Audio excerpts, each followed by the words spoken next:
স্বাগতম আমার কনস্ট্রাকশনের সাপ্তাহিক আড্ডার আজকের পর্বে। আজকে আমাদের আলোচনার বিষয়টি হলো সুপরিকল্পিত এবং নিরাপদ ভবন নির্মাণের ক্ষেত্রে একজন আর্কিটেক্টের ভূমিকা কতটুকু।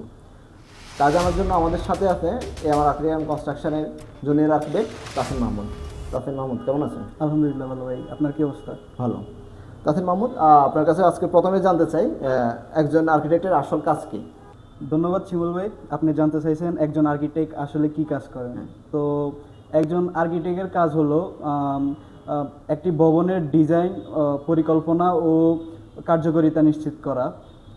শুধু সুন্দর ডিজাইন নয়, ভবন যেন নিরাপদ, ব্যবহার উপযোগী ও পরিবেশের সাথে মানানসই হয়, সেই দিকটাও একজন আর্কিটেক্টকে দেখতে হয়। আচ্ছা আচ্ছা, অনেকে মনে করে যে শুধু ইঞ্জিনিয়ার থাকলে ভবন নির্মাণ করা সম্ভব।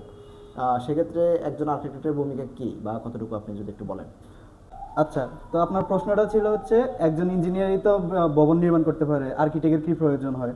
তো ইঞ্জিনিয়ার বিষয়টা যেটা, ইঞ্জিনিয়ার হচ্ছে ভবনের স্ট্রাকচার ও শক্তিটা বিবেচনা করে, কিন্তু একজন আর্কিটেক্ট জায়গার সঠিক ব্যবহার এবং সঠিক আলো বাতাসের ব্যবহার বা কোন জায়গায় কী রাখলে কীভাবে বিল্ডিংটা দেখতে সুন্দর হবে, এই জিনিসগুলোই হচ্ছে একজন আর্কিটেক্ট নিশ্চিত করেন আর কি।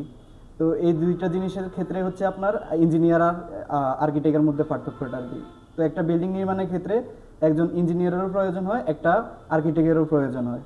আচ্ছা, আপনার কথা অনুযায়ী একজন আর্কিটেক্ট বিল্ডিং ডিজাইন করার ক্ষেত্রে কী কী বিষয়ে মাথায় রাখেন? সুন্দর একটি প্রশ্ন এবং গুরুত্বপূর্ণ একটি প্রশ্ন। একজন আর্কিটেক্ট ভবন নির্মাণের সময় কী কী জিনিস মাথায় রাখতে হয় বা কোন কোন জিনিসগুলো গুরুত্বের দিকে রাখতে হয়।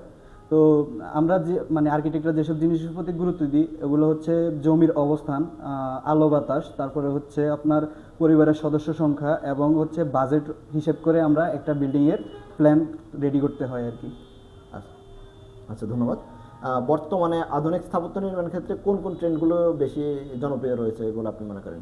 আচ্ছা, বর্তমানে আধুনিক স্থাপত্যের যে ট্রেন্ডগুলো ব্যবহার হচ্ছে বর্তমানে হচ্ছে আপনার স্মার্ট হোম ডিজাইনিং, তারপরে হচ্ছে আপনার গ্রিন বিল্ডিং বা আপনার ওপেন স্পেস, তারপরে হচ্ছে মিনিমালিস্ট ডিজাইন, যেগুলো ওগুলো নিয়ে আর কি বেশিরভাগ হচ্ছে আর্কিটেক্টরা কাজ করে থাকে আর কি।